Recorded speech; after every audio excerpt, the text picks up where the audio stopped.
नमस्कार, ये आकाशवाणी शिमला है। अब आप पूनम शर्मा से प्रादेशिक समाचार सुनिए। आज के मुख्य समाचार। प्रधानमंत्री नरेंद्र मोदी ने कोरोना मामलों में कमी को बताया सकारात्मक संकेत, लोगों से की सतर्क रहने की अपील। संसद का बजट सत्र कल से होगा शुरू, 1 फरवरी को पेश होगा केंद्रीय बजट। राष्ट्रपिता महात्मा गांधी को उनकी पुण्यतिथि पर प्रदेश भर में दी गई श्रद्धांजलि। और प्रदेश में आज आए कोरोना के 787 नए मामले, 9,500 के करीब पहुंची सक्रिय मामलों की संख्या। अब समाचार विस्तार से। प्रधानमंत्री नरेंद्र मोदी ने कहा है कि भारत पूरी सफलता के साथ कोविड महामारी की नई लहर के साथ निपट रहा है। आकाशवाणी से आज मन की बात कार्यक्रम में उन्होंने कहा कि कोविड मरीजों की संख्या में कमी आना सकारात्मक संकेत है, लेकिन अभी भी लोगों को सतर्क रहने की जरूरत है। प्रधानमंत्री ने स्वदेशी वैक्सीन पर लोगों के विश्वास को देश की ताकत बताया। और अधिक ब्यौरे के साथ हमारे विशेष संवाददाता। प्रधानमंत्री नरेंद्र मोदी ने इस बात पर प्रसन्नता जताई कि देश भर में कोविड टीकाकरण अभियान तेजी से चल रहा है। उन्होंने कहा कि ये गर्व की बात है कि अब तक करीब 4.5 करोड़ बच्चों ने भी कोरोना वैक्सीन की डोज ले ली है। ये भी गर्व की बात है कि अब तक करीब 4.5 करोड़ बच्चों ने कोरोना वैक्सीन की डोज ले ली है। 15 से 18 साल की आयु वर्ग के लगभग 60% यूथ ने 3 से 4 हफ्ते में ही टीके लगवा लिए हैं। एक और अच्छी बात ये भी है कि 20 दिन के भीतर ही 1 करोड़ लोगों ने प्रिकॉशन डोज भी ले ली है। अपने देश की वैक्सीन पर देशवासियों का ये भरोसा हमारी बहुत बड़ी ताकत है। प्रधानमंत्री ने कहा कि हाल ही में कई महत्वपूर्ण राष्ट्रीय पुरस्कार प्रदान किए गए हैं। ऐसा ही एक सम्मान प्रधानमंत्री राष्ट्रीय बाल पुरस्कार है। उन्होंने कहा कि ये पुरस्कार ऐसे बच्चों को दिए गए हैं जिन्होंने छोटी सी उम्र में ही साहसिक और प्रेरणादायक कार्य किए हैं। उन्होंने उम्मीद जताई कि अन्य बच्चों को भी इनके कार्यों से प्रेरणा मिलेगी। अमृत महोत्सव के इन आयोजनों के बीच देश में कई महत्वपूर्ण राष्ट्रीय पुरस्कार भी दिए गए हैं। एक है प्रधानमंत्री राष्ट्रीय बाल पुरस्कार। ये पुरस्कार उन बच्चों को मिले जिन्होंने छोटी सी उम्र में साहसिक और प्रेरणादायी काम किए हैं। हम सबको अपने घरों में इन बच्चों के बारे में जरूर बताना चाहिए। इनसे हमारे बच्चों को भी प्रेरणा मिलेगी और उनके भीतर देश का नाम रोशन करने का उत्साह जगेगा। प्रधानमंत्री ने इस बात पर भी प्रसन्नता जताई कि देश भर से 1 करोड़ से अधिक बच्चों ने उन्हें मन की बात पोस्ट कार्ड के जरिए संदेश लिखे हैं। मुझे 1 करोड़ से ज्यादा बच्चों ने अपने मन की बात पोस्ट कार्ड के जरिए लिखकर भेजी है। ये 1 करोड़ पोस्ट कार्ड देश के अलग अलग हिस्सों से आए हैं, विदेश से भी आए। समय निकालकर इनमें से काफी पोस्ट कार्ड को मैंने पढ़ने का प्रयास किया है। इन पोस्ट कार्ड्स में इस बात के दर्शन होते हैं कि देश के भविष्य के लिए हमारी नई पीढ़ी की सोच कितनी व्यापक और कितनी बड़ी है। प्रधानमंत्री ने लोगों से आग्रह किया कि वे एक बार इस्तेमाल होने वाले प्लास्टिक को दोबारा उपयोग में न लाएं। उन्होंने स्थानीय उत्पादों को प्रोत्साहन देने की अपील भी की। रितेश कपूर, आकाशवाणी समाचार, शिमला। शहरी विकास मंत्री सुरेश भारद्वाज ने कहा है कि भाजपा सरकार ने लोकहित को सर्वोपरि रखते हुए निर्णय लिए हैं और ये क्रम आगे भी जारी रहेगा। एक बयान में उन्होंने कहा कि सरकार ने हाल ही में बिजली की दरों को संशोधित करने और 60 यूनिट तक कोई शुल्क न लेने का जनहित में निर्णय लिया है। भारद्वाज ने कहा कि विपक्षी दल विभिन्न माध्यमों से पिछले कई दिनों से भ्रम फैलाने का प्रयास कर रहे हैं। उन्होंने बताया कि जल्द ही शिमला का डेवलपमेंट प्लान लागू होने वाला है। इससे न केवल विकास कार्य पूरे होंगे बल्कि आम लोगों को कई परेशानियों से भी निजात मिलेगी। संसद का बजट सत्र कल से शुरू होने जा रहा है। सत्र की शुरुआत राष्ट्रपति रामनाथ कोविंद के अभिभाषण से होगी। कल ही संसद में वर्ष 2021-22 का आर्थिक सर्वेक्षण रखा जाएगा। वित्त मंत्री निर्मला सीतारामन 1 फरवरी को केंद्रीय बजट पेश करेंगी। बजट सत्र का पहला चरण 11 फरवरी तक चलेगा। सत्र का दूसरा चरण 14 मार्च से शुरू होगा और 8 अप्रैल को सत्र संपन्न हो जाएगा।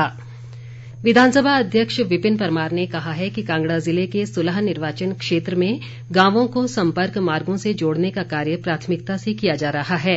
क्षेत्र में जज्जर बटारल सड़क के शुभारंभ पर उन्होंने कहा कि सरकार द्वारा हर वर्ग का विशेष ध्यान रखा जा रहा है। उन्होंने कहा कि आर्थिक संकट के बावजूद मुख्यमंत्री ने कोविड काल का टैक्स माफ कर प्रदेश में 1 लाख से अधिक व्यावसायिक वाहन ऑपरेटरों को राहत दी है। राष्ट्रपिता महात्मा गांधी की आज पुण्यतिथि है। इस अवसर पर प्रदेश भर में उन्हें श्रद्धा सुमन अर्पित किए गए। मुख्यमंत्री जयराम ठाकुर ने शिमला के ऐतिहासिक रिज मैदान पर राष्ट्रपिता की प्रतिमा पर पुष्पांजलि अर्पित की। उन्होंने शहीदों को स्मरण करते हुए कहा कि देश को आजाद करने के लिए उनके योगदान व बलिदान को हमेशा याद रखा जाएगा। शहरी विकास मंत्री सुरेश भारद्वाज और नगर निगम महापौर सत्या कौंडल सहित कई अन्य गणमान्य लोग इस दौरान मौजूद रहे। राष्ट्रपिता की पुण्यतिथि पर प्रदेश भर के विभिन्न कार्यालयों में 2 मिनट का मौन रखकर उन्हें श्रद्धांजलि दी गई। कांग्रेस पार्टी ने भी शिमला स्थित पार्टी मुख्यालय में पुण्यतिथि पर राष्ट्रपिता महात्मा गांधी को श्रद्धासुमन अर्पित किए। पार्टी प्रदेश अध्यक्ष कुलदीप सिंह राठौर ने कहा कि सत्य और अहिंसा के पुजारी महात्मा गांधी आज भी देशवासियों के लिए प्रेरणा स्रोत हैं और कांग्रेस उनकी विचारधारा के साथ आगे बढ़ रही है।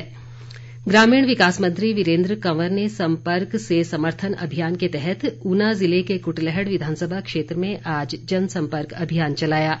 उन्होंने कहा कि राज्य सरकार ने 4 वर्ष के कार्यकाल में प्रदेश भर में जनता को करोड़ों रुपए के विकास कार्यों की सौगात दी है। उन्होंने कहा कि बीते 4 वर्षों में कुटलैहड़ क्षेत्र में पेयजल व सिंचाई योजनाओं पर 150 करोड़ रुपए खर्च किए गए हैं। खाद्य आपूर्ति मंत्री राजेन्द्र गर्ग ने कहा है कि घुमारवीं विधानसभा क्षेत्र के लिए जल जीवन मिशन के तहत 83 करोड़ रुपए की योजना शुरू की गई है। इसके तहत सतलुज नदी से पानी उठाया जाएगा।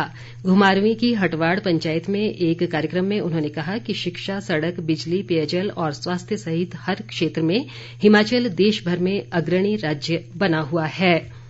सामाजिक न्याय व अधिकारिता मंत्री सरवीण चौधरी ने कहा है कि सरकार प्रदेश की लोक कला व संस्कृति के संरक्षण के लिए प्रतिबद्ध है।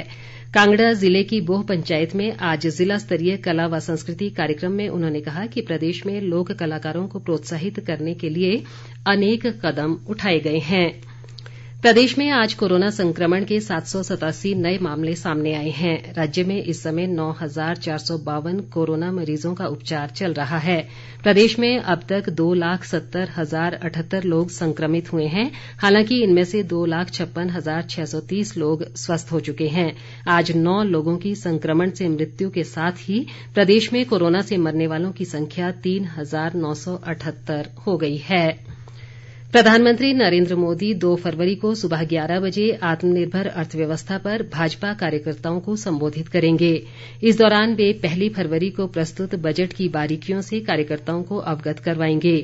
प्रदेश भाजपा अध्यक्ष सुरेश कश्यप ने बताया कि प्रदेश के सभी जिला केन्द्रों में बड़ी स्क्रीन लगाकर प्रधानमंत्री के संबोधन को सामूहिक रूप से सुना जाएगा। पठानकोट चंबा भरमौर राष्ट्रीय उच्च मार्ग को आज वाहनों की आवाजाही के लिए बंद कर दिया गया है। चंबा जिले में महला के समीप दरख्ती पहाड़ी को काटने के लिए प्रशासन ने ये फैसला लिया है। प्रशासन के अनुसार पहाड़ी को काटने का कार्य पूरा होने तक ये मार्ग बंद रहेगा। भरमौर के विधायक जियालाल ने इस दौरान लोगों से सहयोग की अपील की है। सोलन जिले की सायरी पंचायत में आज एक्स सर्विसमैन लीग का गठन किया गया। इकाई के सोलन जिला अध्यक्ष मोहन लाल शर्मा ने बताया कि इस लीग का मुख्य उद्देश्य सभी भूतपूर्व सैनिकों को एक मंच पर संगठित कर एकता का परिचय देना है। इस अवसर पर ex serviceman league Sairi Mamlig की नई कार्यकारिणी भी गठित की गई, जिसमें नरेश कुमार कौंडल अध्यक्ष चुने गए। ऊना शहर की महत्वाकांक्षी वर्षा जल निकासी परियोजना के निर्माण कार्य का 6ठे राज्य वित्त आयोग के अध्यक्ष सतपाल सत्ती ने आज शुभारंभ किया। इसके तहत 5 प्रमुख नालों को चैनलाइज किया जाएगा। इस परियोजना के लिए सरकार ने 22 करोड़ 48 लाख रुपए की राशि मंजूर की है। अंत में मुख्य समाचार एक बार फिर। प्रधानमंत्री नरेन्द्र मोदी ने कोरोना मामलों में कमी को बताया सकारात्मक संकेत, लोगों से की सतर्क रहने की अपील। संसद का बजट सत्र कल से होगा शुरू, 1 फरवरी को पेश होगा केंद्रीय बजट। राष्ट्रपिता महात्मा गांधी को उनकी पुण्यतिथि पर प्रदेश भर में दी गई श्रद्धांजलि। और प्रदेश में आज आए कोरोना के 787 नए मामले, 9,500 के करीब पहुंची सक्रिय मामलों की संख्या। इसी के साथ ये समाचार बुलेटिन समाप्त हुआ। नमस्कार।